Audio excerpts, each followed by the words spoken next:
Hey YouTube, welcome back to another episode of Auntie A's Kitchen. Simple and delicious food cooked and prepared in South Korea. Today, British scones.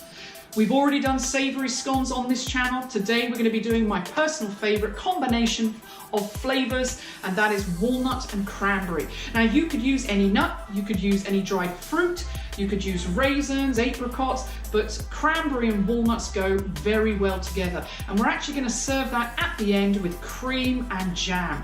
The perfect British treat for an afternoon tea. You're going to be seeing me make two kinds of scone today. I'm going to be making a bigger one that will come out flatter, and we're going to be making a smaller one which is a lot fatter, and typically I would serve the bigger one for when guests come round because it looks impressive.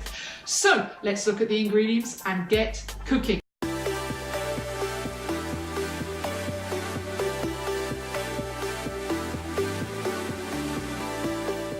I will put a list of all the ingredients and the measurements needed in the link below. So we're going to need some butter, an egg and milk combined.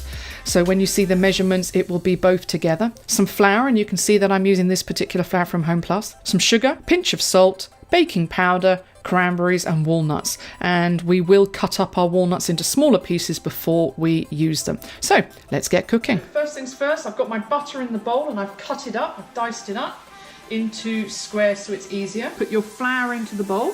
I recommend you use butter at room temperature. I use cold butter, so I'm having to use my hand to mix the butter. Then, once your flour is incorporated with the butter, add your other dry ingredients. Sugar, salt, baking powder, cranberries. Cut up your walnuts into small pieces or break them into pieces using your hands as I am doing. This is something you could ask your children to help you with, but I recommend using a machine to cut them up if you have one, as this will be a lot quicker. Okay, the next thing you'll do is make sure all of your dry ingredients are mixed. You won't be using all of the mixture as you will need some at the end, so just add slowly until your dough comes together. Okay, so once everything's mixed up, put our mixture onto our board. You want more of a dry mixture than a wet mixture. It needs to be soft so that you can move it in your hands. Next, put it onto your floured board and with the palm of your hand, flatten out the mixture. I'm going to come in here and just cut. So there we go. What's that? About 1 centimetre.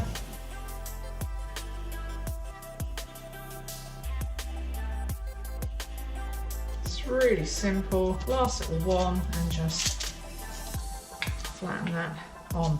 Now, the last thing to do is with your egg and milk wash, what was left over, and you will have some left over, you won't use it all, is brush the top of your scones. This will help them be golden brown. These will go into the oven now for 12 to 15 minutes. I'm going to be checking on them. Here are my scones out the oven. We've got bigger ones, flatter ones. These are some that I made earlier. And I made these with a bigger cutter. Now, if you want really high ones, then don't flatten your mixture down so low. There we go. See, that's going to be quite a big one because it's more mixture. So here's my second batch, smaller and higher. Same again, you're going to wash them with your leftover egg and milk. This long-lasting cream is from Home Plus. While the other batch of scones are in the oven, let's prepare the cream and jam. You can do this by hand.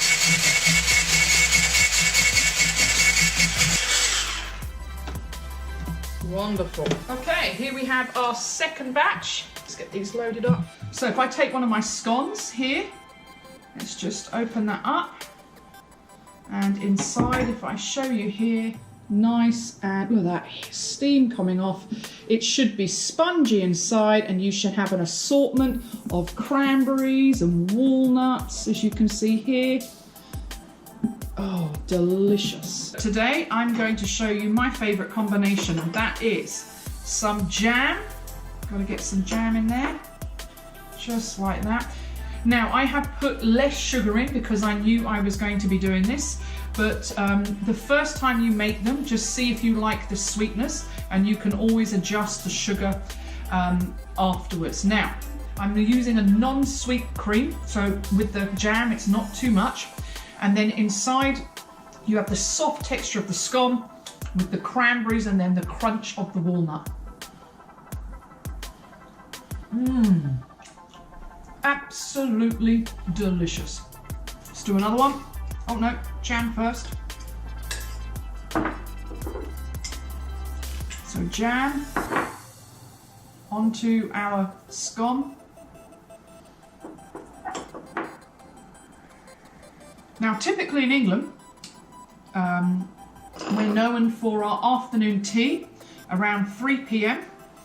and this would be served with sandwiches and cakes, a whole load of different kind of tea cakes, and we'll cook those as the series goes through. But you can see here a scone. I would take this to work and have one of those for my lunch, make a sandwich with it, or I'd have it plain. You could put butter on it, you could put blackberry jam, lemon jam, any jam that you wanted. What makes this so delicious is you don't know if you're going to get cranberry or walnut with each bite. So it's like a little surprise.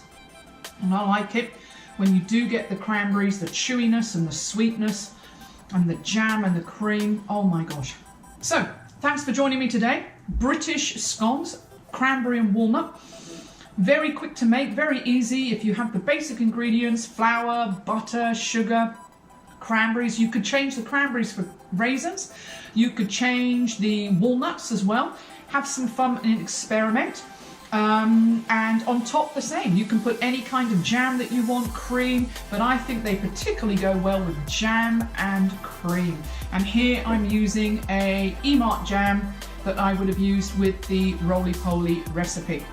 So, thanks for watching today. I look forward to seeing you in another episode. Have a fantastic week. The sun's shining today. It looks like a clear blue sky. What could be better? So God bless, and I'll see you in the next episode.